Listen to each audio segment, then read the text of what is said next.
welcome everyone. Thank you so much for joining us today. It's Africa Communications Week, and we are joining the conversation with an amazing session. One I think is very important: harnessing the power of storytelling and partnerships. Today, we will be talking about how we can collaborate as communications experts. And even if you're not an expert, I mean, as long as we are in the sector, how does collaboration help us achieve the Africa we want to see? So a few housekeeping, everyone. We encourage everyone to mute their mics when they are not speaking. Please use the chat function to communicate with other attendees, network, and share relevant resources as well. If you have any technical difficulties during the session, please reach out to us. You can reach out to the host. We'll try as much as possible to look at the messages. Or you can just raise your hand and we will recognize that you need to attend to something. We encourage everyone to stay for the entire duration of this session. It's going to be amazing. It will be, I can't wait for us to begin. And finally, we value your feedback and suggestions. So we will send out a brief survey to everyone so you can share your thoughts about this event and how we can improve for future sessions. So I'm just going to quickly confirm that I'm recording. Okay, yes, I'm recording. Great. So right about now, I will be introducing our amazing speakers, but can someone confirm that you are only seeing the slides and not everything that is on my screen right now? Anyone? Yes, we are seeing your slides. Okay, thank you. Yeah. Thank you so much. Please introduce yourself. Tell us who you are, the country you are joining us from, your organization, and what you do. We are interested in learning more about you. This is Giving Tuesday. Giving Tuesday is a global generosity movement. We are unleashing the power of people and organizations to transform their communities and the world. You can visit givingtuesday.org to learn more about this amazing organization. Today, I was discussing with my colleague how that as a team, we have a team in 90 countries as of today, which is just amazing. We are celebrating generosity. We're inspiring generosity, and we are understanding generosity as well. Quickly, I would like to also share with everyone that the slide will be available after this event for anyone that would love to, delve deep into what we'll be talking about today. This is the Giving Tuesday Africa Hub. Our mission is to leverage the Giving Tuesday movement to amplify and celebrate African philanthropy, inspiring collective action and co-creation for social impact. Today, we are talking about harnessing the power of storytelling and partnerships. And I will be inviting or passing the mic to our amazing speakers so they introduce themselves. They talk about this session, the theme of Africa Communications Week, and then we go right into the panel discussion. Please make use of the chat session as often as you can. We are looking out for your comments and your thoughts as well. We are also looking out for your questions. This session will draw on case studies and examples. We will also be sharing strategies that, approaches that we can use to ensure that we are leveraging all of the tools at our disposal for change in Africa. Welcome to Africa Communications Week. Louis, are you there? Yes. Awesome. So before we continue, I'm spotlighting you for a quick generosity exercise. And I'm also announcing to everyone, please answer some of these questions. Tell us what generosity means to you. If you had one superpower to make the world a better place, share that with us. But Louis, I want you to tell me, what act of generosity have you received that you have never forgotten? So thank you, Bidemi. How I look at generosity is really the largeness of heart and being able to reciprocate that as well. So in terms, to answer your question, an act of generosity that I've received is just last week, I was going for my my haircut at my barber here in Nairobi. but I was late because we usually book an appointment, to get the cards. So the person I found there, because I was running late for a meeting, just stepped aside and gave me, the space for the Baba to work on me. And I was like, wow, that is so generous of him, of the guy. I was so touched, honestly, and I made it to my meeting, despite the fact I'm the one who was late and I'm the one who inconvenienced, the Baba. Oh, that's so sweet. Ella, I'm coming to you. What does generosity mean to you? How would you define generosity? I know you as someone that works solely with nonprofits. You've been doing this for years, and I want to believe you can, share an inspiring story about this. Okay, so for me, I think being generous is putting a smile on someone's face and making them happy, even if it's just for 10 seconds. So in the course of my work with nonprofits, I want to probably just tell the story of one of the nonprofits I work with. So it's a sickle cell foundation, and what we do is basically help people living with sickle cell with routine medicines. And you know how it is living with sickle cell, you have to cope with pain for the rest of your life and all of that. I don't want to go into details. So on one of the occasions, we came around for one of the outreaches. I was there and we met this 2-year-old, giving him the medicines. We gave him a bottle of drink and all of that. And then he came back to me and said, "Thank you. I'm better because of the medicines that you have given me last month," because we do it monthly.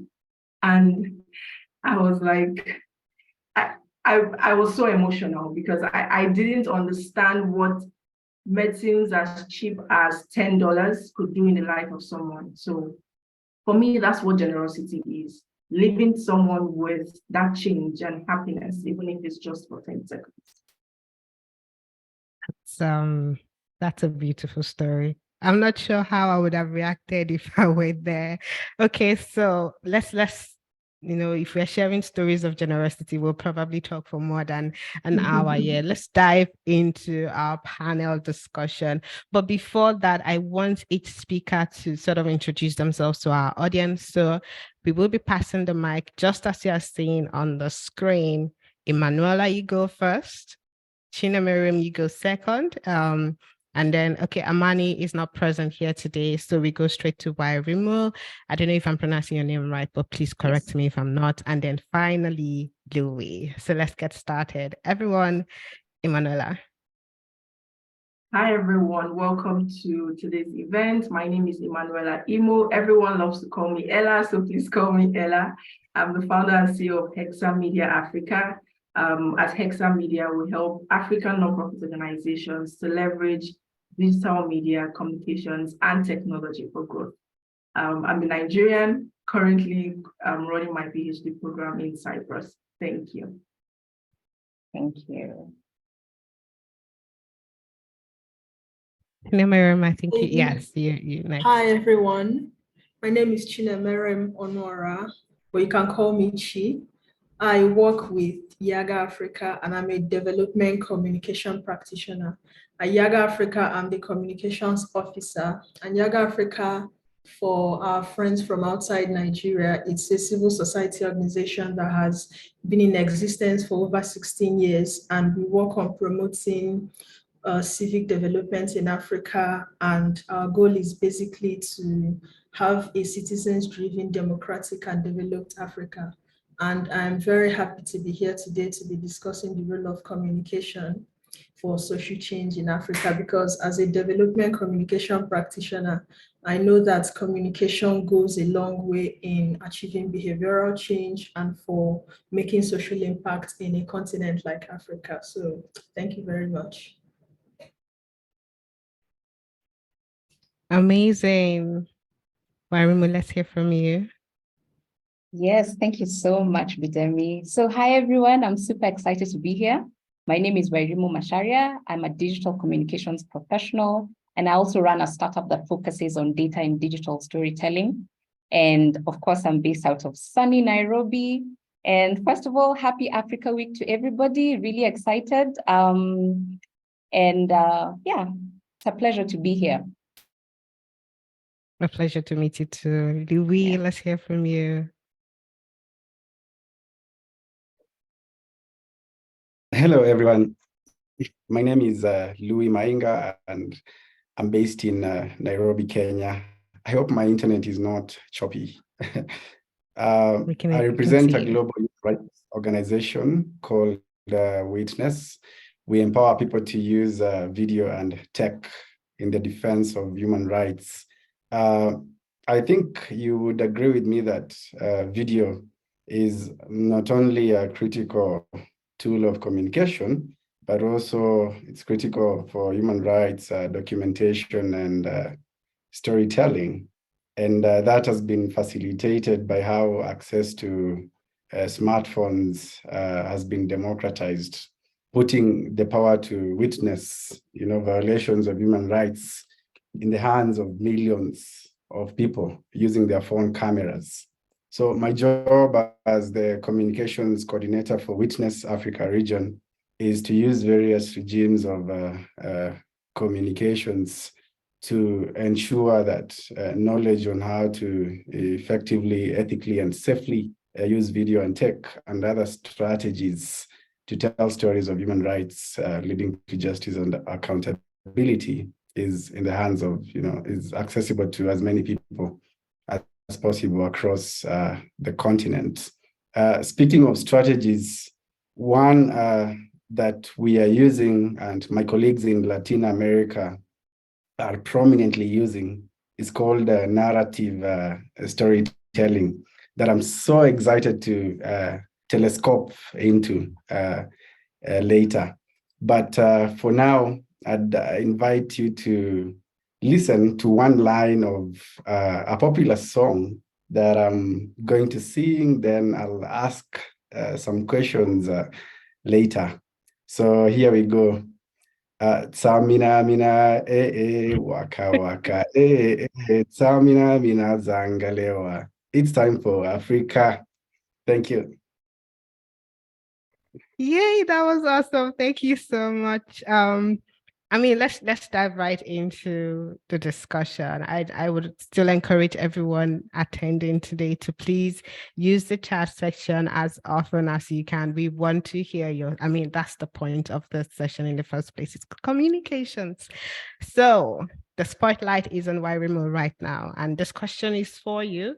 And then I will encourage other speakers as well to sort of share their thoughts after Wairimu does. So let's talk about the single story narrative, the perception, the narrative we're trying to change currently about Africa, not just in the development sector, but I think in every industry. How can we challenge, right, and change the single story narrative about Africa through storytelling and partnerships? Thank you so much, Bidemi. And this is a really good question. And this is something that I feel as Africa, we've grappled with for a long time, because a lot of the time, the spotlight was always from the West upon Africa. And this is the beauty of now the rising African storyteller. Of course, Africans have always been storytellers, but now we have more of a responsibility to really tell our own stories, be particular about sharing our stories from diverse perspectives, to basically showcase the complexity and the richness of African culture and our experiences. So I've been working as a storyteller for more than a decade now, and I love the digital space because it has sort of democratized how we share stories. We have access to a lot more people. We have access to a lot more tools as well. So being able to share stories that are authentic, accurate, and respectful of the people and the cultures that we represent. Then, and the one thing that I've found very, very impactful is being able to reach others who are working on similar in the similar type of space, or even the broader landscape within which we work, then being able to come up with campaigns around certain issues. Because as storytellers, we always need to make sure that we're diversifying our focal point. We can't only narrow in on the challenges, but we have to be able to tell our stories in a way that is more inclusive and tells a broader story of what's happening, basically with the people we are trying to basically speak about, yeah? So, and I feel that, again, because I work in the digital space, it has given us the opportunities to also share resources and reach out to a lot more people, share our expertise, and forums such as these give us a very good opportunity to be able to come together as different sectors working in different organizations. Some are from the government, some work in businesses, some run their startups. So coming together from different sectors and being able to basically create stories around the issues that we are trying to amplify and embracing diverse perspectives. So that's one way we can challenge. Then, of course, the issue of partnering together and being able to tell the stories in a richer way, to foster deeper understanding of the continent's rich cultural and social and economic diversity. Yeah. Thank you so much. Ella, I would love to hear your thoughts on this, seeing as you work a lot with nonprofit. How have you, if you could share from your perspective, how have you been, working and, changing the narrative? What narrative do you know exists? First, let's know about the narratives and then talk about how you're trying to change this narrative. Okay. Thank you so much for asking for my thoughts. So, what narratives exist first of, like Warimo said, the single story narrative, where the Westerners have shone their light based on their perspective about Africa, which is something that has dominated the whole world, including Africa. So we as Africans are somewhat forced to believe the narratives that have already been painted for us. And when it comes to the nonprofit sector, you find that people believe that it's a very dirty work. People don't want to get in. They don't want to see the benefits in having to make impact and touch the lives of people. And that's because of the pictures, the imagery that is being broadcasted or populated, on the internet and all of that. So I think for me, that's the most important thing, the way we are being projected to the public in Africa. That's for me the most important narrative that needs to be changed when it comes to working with nonprofits.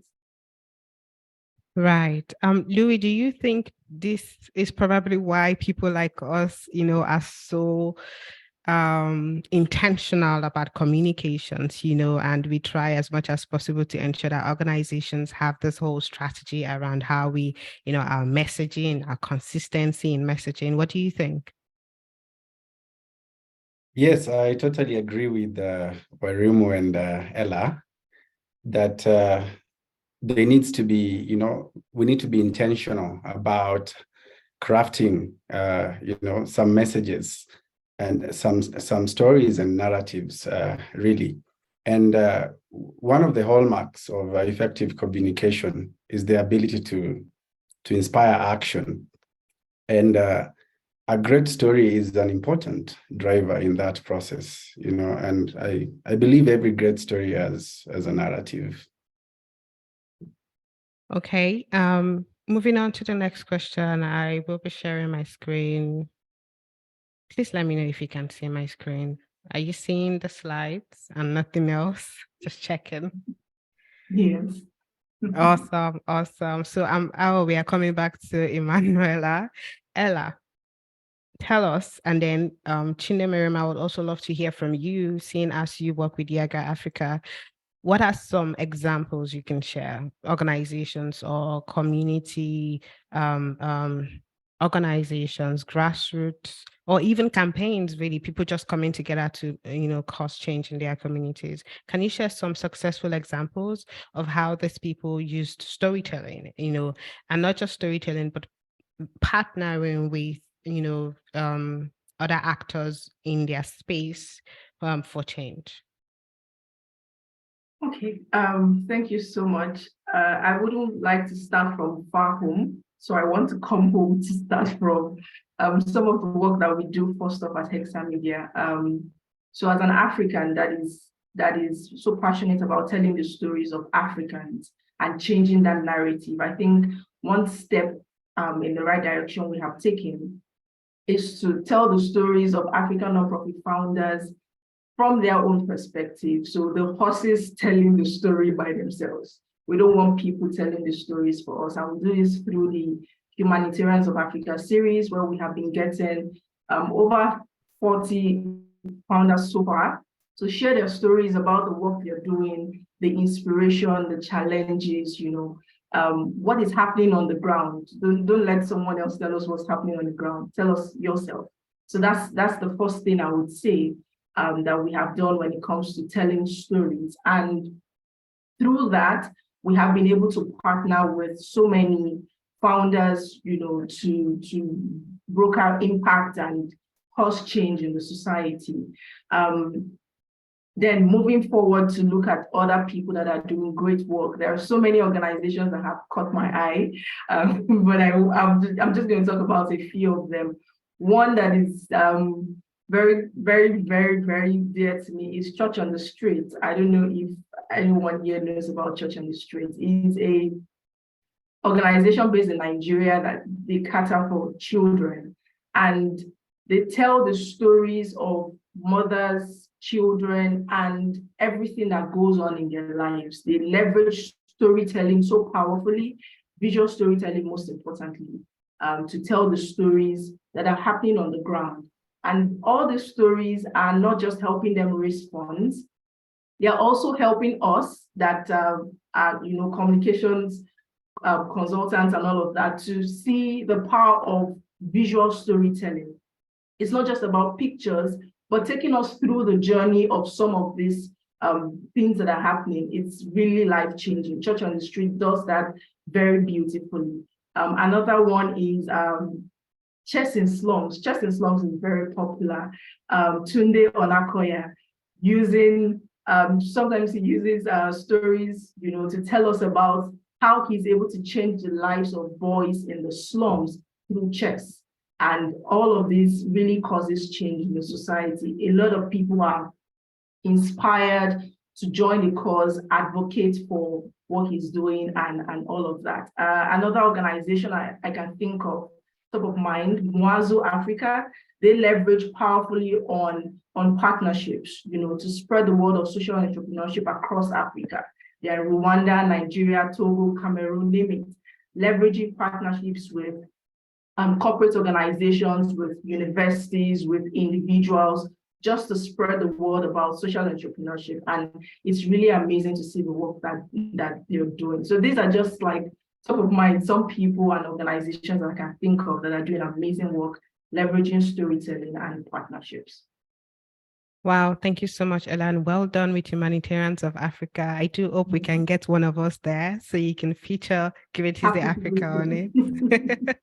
Chinamere, let's hear from your end, successful stories of organizations that are, leveraging storytelling and partnerships for change. Yeah, thank you so much, Bidemi. And building on what Ella has already said, very, very important examples. But the one that really came to my head that I think it's an example of the most successful storytelling ever, for at least for Nigerians, is the story of our former president, Goodluck Jonathan, saying that when he went to school, he had no shoes. I mean, just like Louis said, storytelling is the best way to inspire people. So by creating that narrative that he didn't have shoes when he went to school, he was able to resonate amongst much more Nigerians to see that, an aspirant who didn't have shoes going to school, it means that this is someone who can relate to my problems as a citizen, and therefore will be able to pass policies that will be of my benefit as a citizen. So he was able to help him get the love of Nigerians, and it was so easy to get him elected. But then moving to organizations, I think the story of Not Too Young to Run by Yaga Africa is one of the very successful narratives. And it brings me to the power of partnerships, really, in storytelling. Of course, for people who know the history of the Not Too Young to Run Bill, for our other African friends, the Not Too Young to Run Bill was a bill passed in 2018, which was basically an age amendment bill that lowered the age for running for office in Nigeria. So the bill, when it was first put to the House in 2009, was trashed. The second time it was also trashed, but it was successful a third time because Young Africa no longer went as an individual or as an organization, they went as a group. So the power of partnership is that it builds power. And power is basically bringing your resources and your like-minded partners so that you can achieve a shared goal.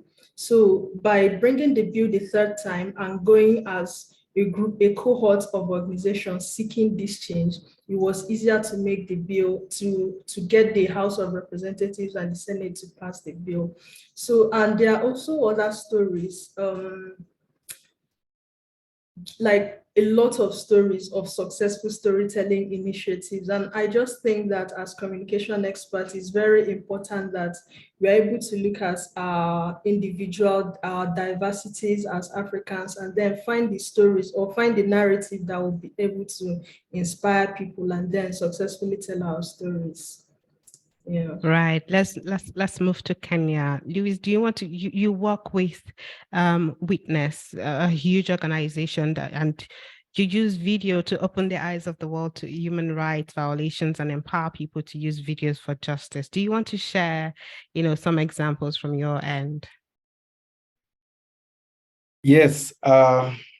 So given that we work a lot with communities that leverage on the power of video to tell their own stories and to expose violations of human rights, there's one particular community we work with, or we worked with in the past, called the Enderois community in Kenya. It's indigenous, and they were evicted from their lands in the late 70s. And for many years, over 40, 50 years, they've been trying to take a stab at justice, trying to get their land back, from the Kenyan government.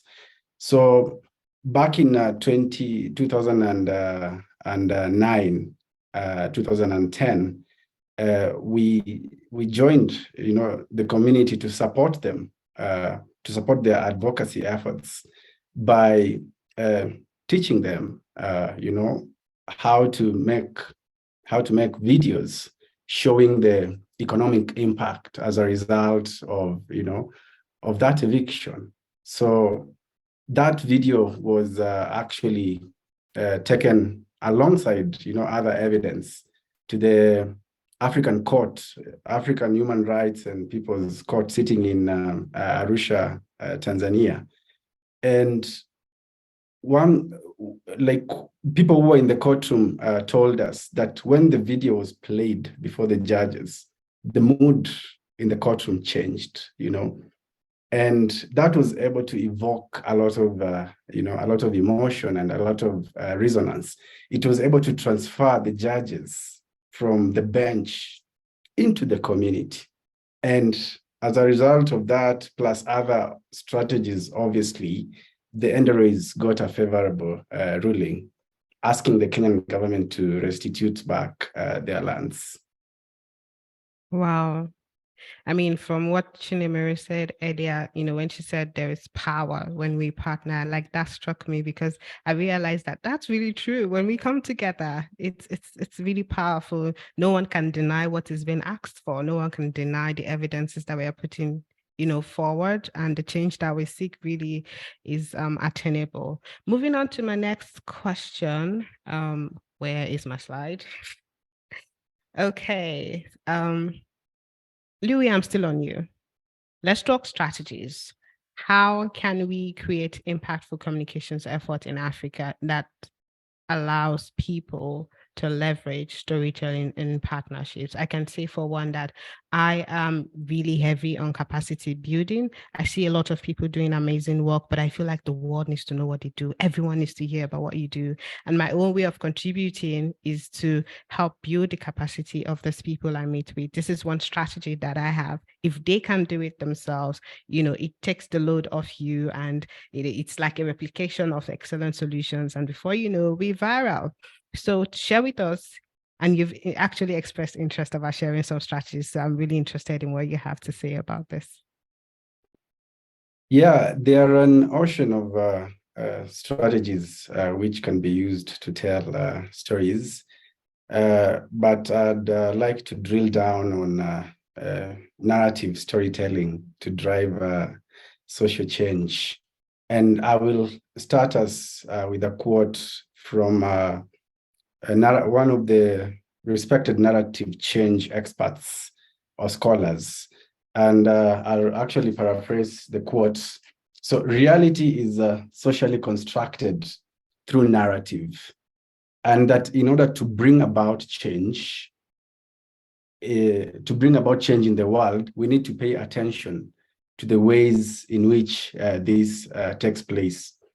So when we talk about narratives, these are commonly understood ideas or beliefs that we use to make sense of the world we live in.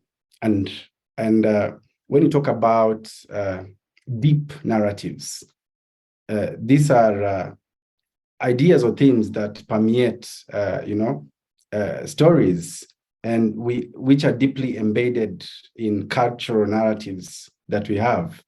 And they are also deeply bound in, in our values as people, as communities, as society. And sometimes they're really unconscious. So as I began my presentation, you remember there's a song I sang, and I'd now invite everybody to try and make sense of the narrative, that came out of that song. Yes, it was a song, it was delivered through a song. But what are some of the narratives and deep narratives? So two things.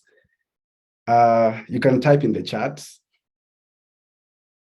But one of the narratives that sticks out to me when I listen to that song is Africanacity, really, It's the Africanness, it's the black people. The other one is around it's the World Cup, which was hosted in Africa in 2010 for the first time in like 50 years since its inception.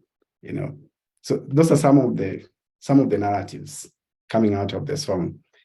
The deeper narrative coming out of that would be one of inclusion of the African race, or exclusion, for that matter. So we need to be very conscious, of narratives that might undersit our work as communicators, so that we ensure that the changes we are campaigning for are not going to be reversed. That they have the cultural change happening alongside, so that they are embedded, in our efforts and the world we live in. So in terms of driving power to these narratives and deep narratives, there are two things here. So one is around construction, and the other one is around the dissemination of these narratives. So the first course of action, obviously, is to identify like the deep old narrative, and therefore formulate an alternative narrative. And the second bit is, how do you get the new narrative out there? Basically, dissemination, public engagement, and the comms that goes around that. Narrative is so powerful, and it's actually very experiential, and it goes beyond language and words. So it's very important to create opportunities and experiences for people to feel this narrative in action. And we as movements of people who care about social and environmental change and organizations, we are never going to shift power to an alternative narrative by ourselves. And I think no organization in the world, has that, is that powerful, or is that culturally embedded to be able to do that alone, even the ones that are properly funded. So it requires, collective action, support of a broad coalition of different actors coming together. So this is where, you ask yourself, how do you work with journalists, for example? How do you work with local community leaders, right? How do you work with faith communities? How do you work with football clubs? How do you work with theaters, right? So these are all the places that people live their lives, gather and live their lives. And those are the spaces with which culture is defined in most cases. So the question is, how do we invite those people in to help us shift the narrative? Thank you so much, Louis. Thank you. I've heard collective action. I've heard how, narrative storytelling. But would you like to, speak to this? What strategies do you see, and do you think people should begin to use? Yes, thank you so much, Bidemi, and thank you, Louis, for all your insights. So I want to build on something that Louis was talking about, and especially when it comes to either involving people within the communities, working with others in different spaces.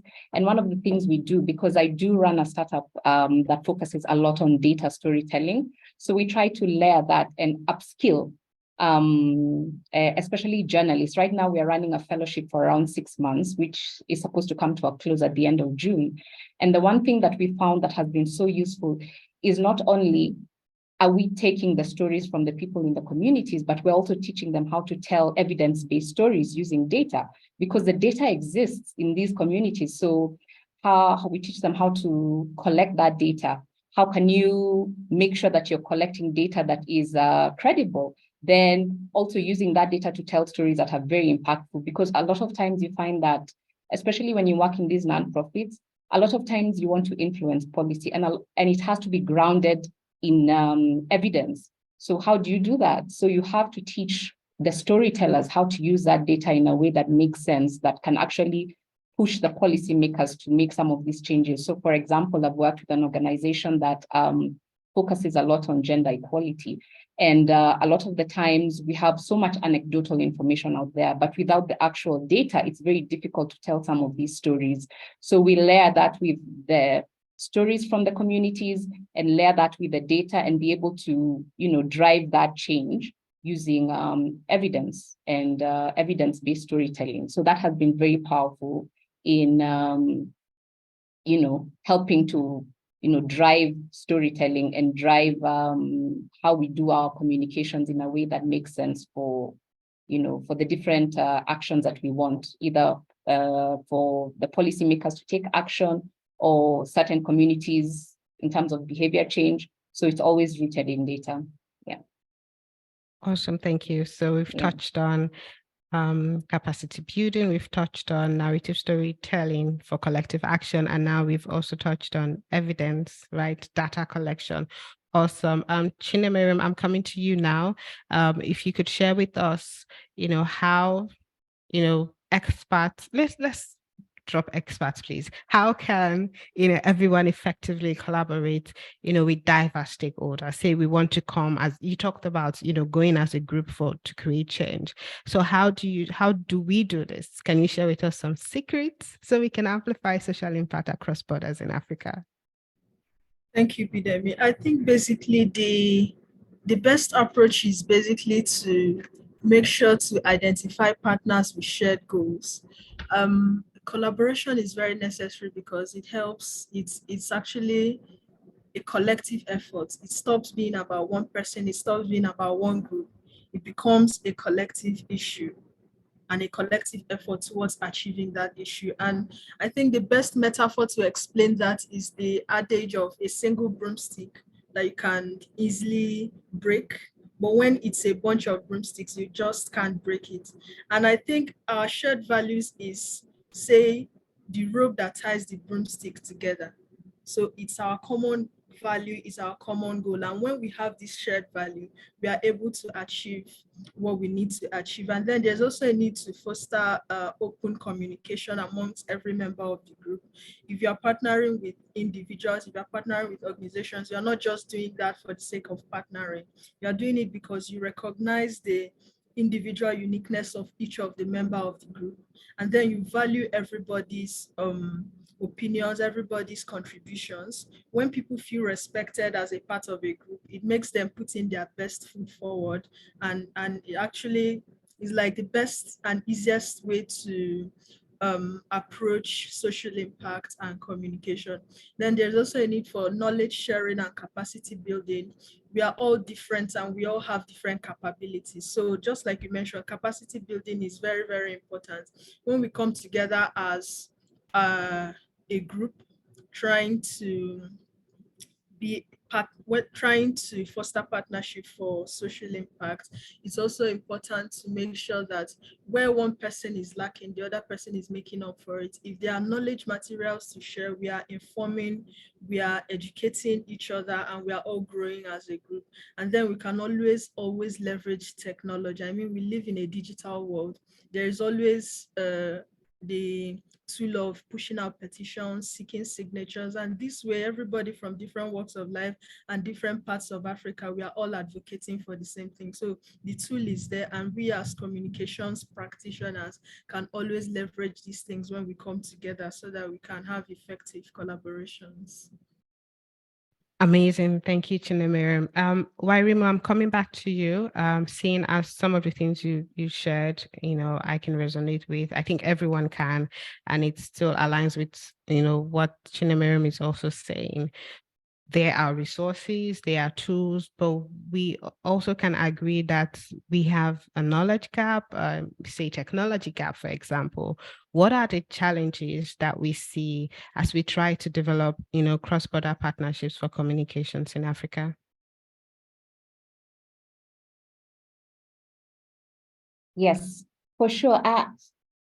Yes, there are many, many challenges, but I also believe that we're living in a time that has been the most democratized space in terms of like access to information, being able to access others. Of course, I'm not denying the challenges that even in some places whereby there's limited internet access, so you're not able to reach some of these spaces and be part of these communities that exist in digital spaces. And one of the ways that we can work around that is, again, through partnerships. So being able to identify who your partners can be. And this can be done in various ways, like if being part of forums such as these, reaching out to others, like Bidemi reached out to me on LinkedIn. This is a digital platform whereby, we are all there, we are all existing in these spaces, but are we using them to the best, to the maximum of their, the capabilities of these platforms? Are we using these platforms to research, to share information, to try and reach out to others who are doing similar things? Then when we're trying to reach communities, and I think this will always be a challenge until we are able to, all these countries are able to have access to this technology, it will still be a challenge. But as it exists right now, we are still able to do so much with the limited resources that we have. For example, I could reach out to Witness because, to Louis, who works for Witness, and ask him about, what are they doing in some of these countries that I'm not able to reach myself? Is there a person he can connect me with on the ground who's doing something similar to what I'm trying to do? So not shying away from these connections, not shying away from reaching out to others who are doing similar things. And you'll find that with time, you start to grow your networks in such a way that your impact starts to be felt a lot more broadly than just maybe the immediate communities that you serve. Yeah. Thank you so much, Wairimu. Catherine, I actually want to throw the spotlight on Catherine right now to touch briefly on how Giving Tuesday has been able to replicate amazing and simple, excellent solutions, when it comes to cause and change. Catherine, are you with us? If you could share the model that Giving Tuesday is currently using. She didn't expect this. Catherine is not expecting this spotlight. Catherine, are you with us? Yes, Bidemi. Thank you. First is obviously to acknowledge all the insights. I'm of course here and listening, to acknowledge all the insights from all of you. Truly inspiring to see how comms is having an impact and has evolved and is really connecting communities regardless of the social movements that we represent. So that's really amazing. What I could echo about Giving Tuesday, as you well know, as Bidemi mentioned, we are a global movement.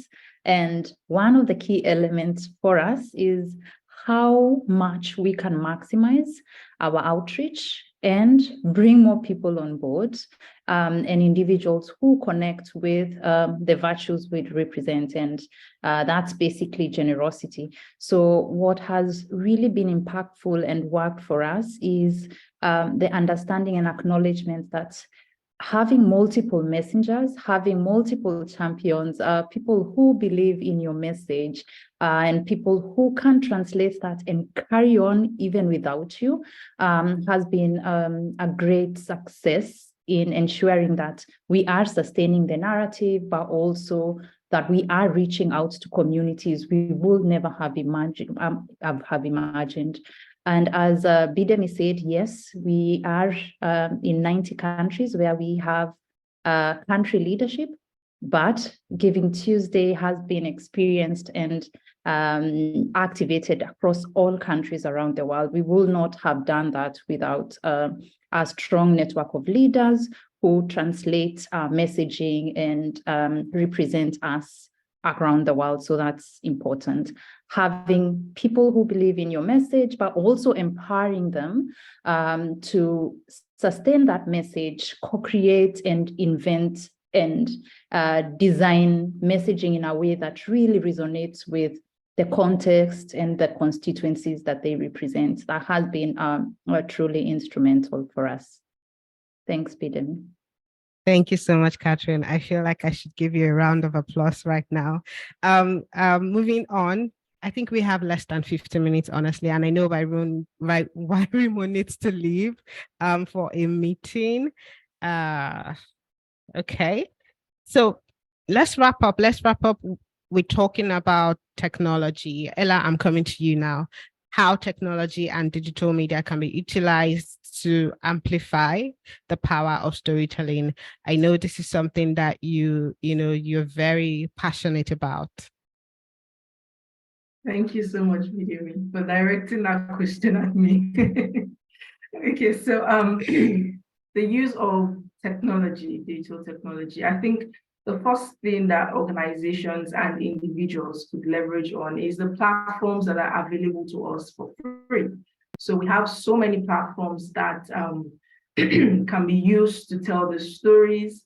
It just depends on how you want to use it. So we need to be enabled, to tell the stories using the platforms. And some of us are video shy, camera shy. I mean, some of us do not like to, do all of that thing. But then you could leverage podcasting. Podcasting is something that is growing in Africa, and nonprofits, impact-driven organizations, this is the time for you to jump on that and tell the stories of the amazing work that you're doing and also create change in your communities. Writing is also another way. Some people do not like to watch, videos and all of that. We prefer to just read. So you could leverage blogs. There is Substack now that is free. You could also leverage your website. Now, your website cuts across different continents, dimensions. Everyone can come there, whether they know you or not. Like I always tell African nonprofits, please get your website, get it updated as much as possible, because that is where you can, that's your platform. You can leverage on that to you control it basically. So websites, your blogs, podcasting, the platforms that we have available to us. When it also comes to telling stories, we could co-create campaigns that could cause social change. Just like Chineme just mentioned with Yaga Africa, organizations can come together that have similar ideas, similar narratives that you want to put across and come up with a powerful campaign that is going to, create a change in the communities that you work with or work in. So these are some ways you can leverage technology. AI is something that is globetrotting right now, and it's important that organizations and individuals are not left behind, especially in Africa, with the use of some of these tools. So if some of you do not have the time, because I know time is one very huge factor in having to share stories. You don't have the time. There are tools that can make life easier for you.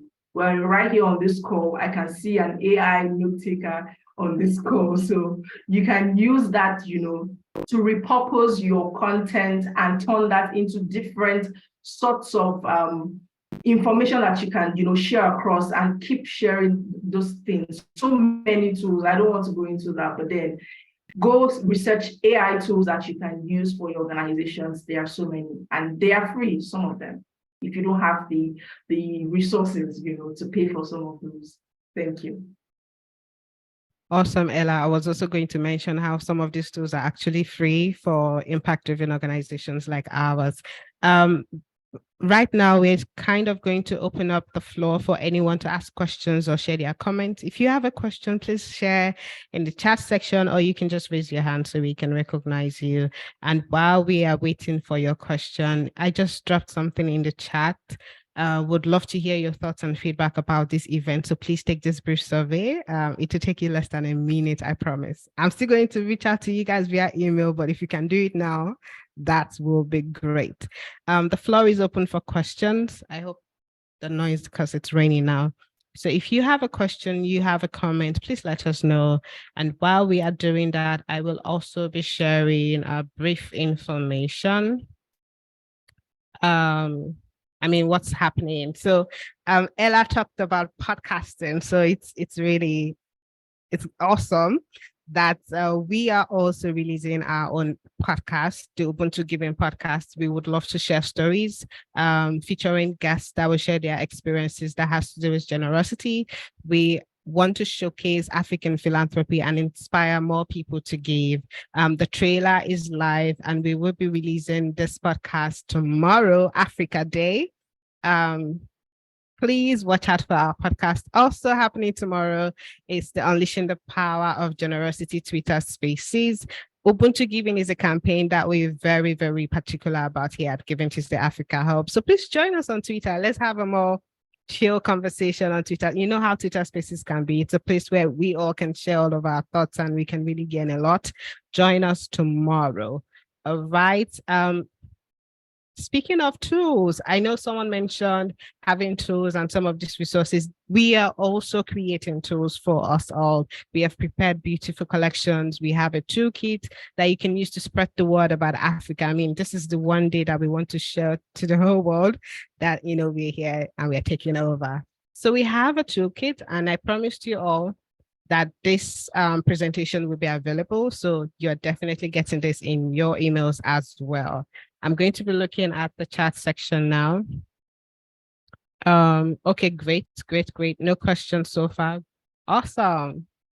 One other thing that we do is we look out for opportunities to share generosity stories. Is there anything you're doing, that you would love more eyes on? Let us know. As long as it's good work, obviously, we want to hear from you. We would love to share your story with our network, with our members. This is the point of, events like this. We can connect, we can collaborate, and, who knows, a new project can come out of this kind of event. Still on some updates, I'm happy to chat with anyone. I'm easily accessible. You can reach out to me on LinkedIn. My name is Bidemi Adedere. or you could send us an email if you want to be, if you want to engage with us in a more intimate manner. I'm going to check the chat section again just to see if there is any question. All right, I'm going to stop sharing now. Okay, so let me use this moment to appreciate all of our speakers, Louis, Barimu, Ella, Chinemiriam. I mean, I reached out to every one of you on LinkedIn except Ella, and you are here today. Thank you so much. This event will be available for replay online, and we'll let everyone know. Final thing before we go, in less than 6 minutes, just 1 minute final, your last word, your final, not final word, but you get the picture, parting words for this event. So let's start with Remu, because she said yes. So we're starting with you. Yes, thank you so much for having me, Bidemi. Thank you so much. It was a pleasure to meet all the other panelists and hearing about the wonderful work that they're doing in their different organizations and running their different outfits. So my parting word would be to us as Africans. This is our time, Africa. Rise up, tell your own stories, own your narrative. This is a time to really amplify those messages, push our narrative forth, and let us own, let us own the story and tell it in our own authentic way. Thank you. Yes, let's own our story. Oh my God, Tabitha, you are raising your hand now that we are closing. Let's hear from you, Tabitha. I'm so sorry, Bidemi. I was trying to locate the raise hand function on my PC, but I could not. Sorry for that. Anyways, I had a question regarding storytelling, and especially in the technical field. For example, I'm in cybersecurity, and I started telling stories about what women are doing, or just to inspire women in, tech and cybersecurity. But I find that I'm very limited in capacity in terms of, being able to effectively or properly express myself in writing. So I don't know whether there are organizations or individuals that can provide maybe some form of technical support or mentorship to writers like me who are coming, who have that kind of knowledge and connection in their fields, but they are limited in capacity in terms of writing. Thank you. Thank you, Tabitha. So I'm thinking Louis or Ella, who would like to answer this question? Or Virimu, anyone? Maybe we should go. I'm not sure I have an idea on this kind of resources when it comes to writing, because that's not my, focus. Writing. I'll have to think about it, but I think we should go. I also have very limited information about that, but I think what I could do for now is take it up with Tabitha, because we're talking, yeah.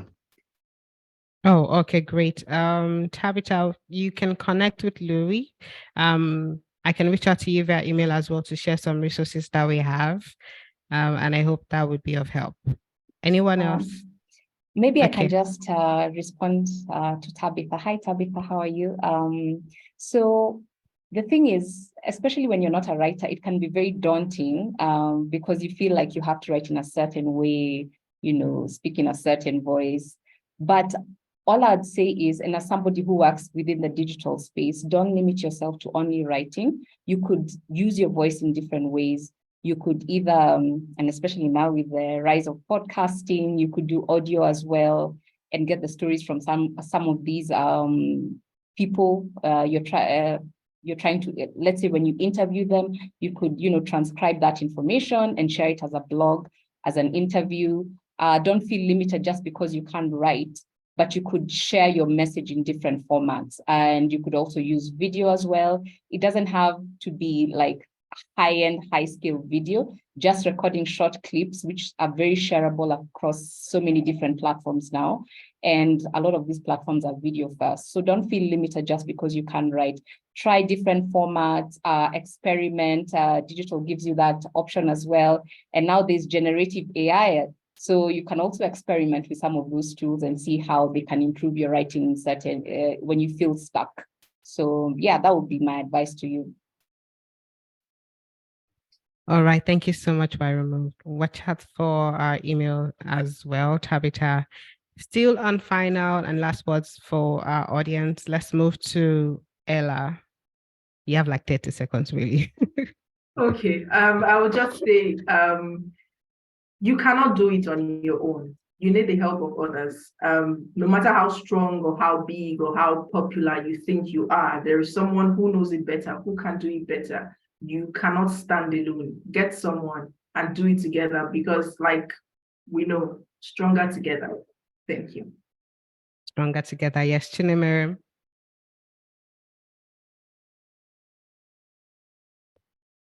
Hi, Chinemere. Can you hear me? I don't think she can. Can you confirm that you can hear me? Anyone confirm? I can hear you. Hello? Oh, great. Oh, great. Louis, let's hear from you, and then I'll go back to Chinemere if she's back on. Thank you. Mine is actually a reading recommendation on narrative change practices. So there's this interesting paper by Ruth Taylor. The title is Transforming Narrative Waters. So even when I was preparing for this, I fell back to that resource, and it was very, very helpful. And actually, while we might win occasional, policy battles, these wins are consistently under attack, and in danger of being reversed by harmful narratives. So let's work and fortify, and spread authentic and true narratives. Thank you. Awesome. Thank you so also much. sharing in the chat the paper. Okay. Yeah. Great. Thank you. Chinemere. Yeah, so sorry I was cut off for a while. My last words would be representation, inclusion. It's very important. As storytellers, we should always remember the multilingual approach. Everyone has different languages. Africa has hundreds of languages, thousands of dialects. So the more we tell our stories in the way it can resonate to each person's individual language, the better for us. There are also multimedia tools that can help us in this digital world to make sure that the stories are broken down, even if it's subtitles for our friends who are hard of hearing, Braille when we are producing resource materials, Braille for the ones who can't, who are visually impaired. Apps like Twitter have the alternate text when you attach images to your tweet. So there are different tools that we can utilize just so that we can make our stories much more inclusive. Thank you. Thank you, Chinemere, leaving us with tips and tricks. Thank you so much, everyone, for joining. This is us saying goodbye for now, but Africa Day conversations continue. So please join us tomorrow on our Twitter Spaces and watch out for our podcast episodes. I'm hoping you hear from some of the speakers here as well. I'm going to reach out to everyone, by the way. So bye, everyone. Bye, and thank you so much. Thank you.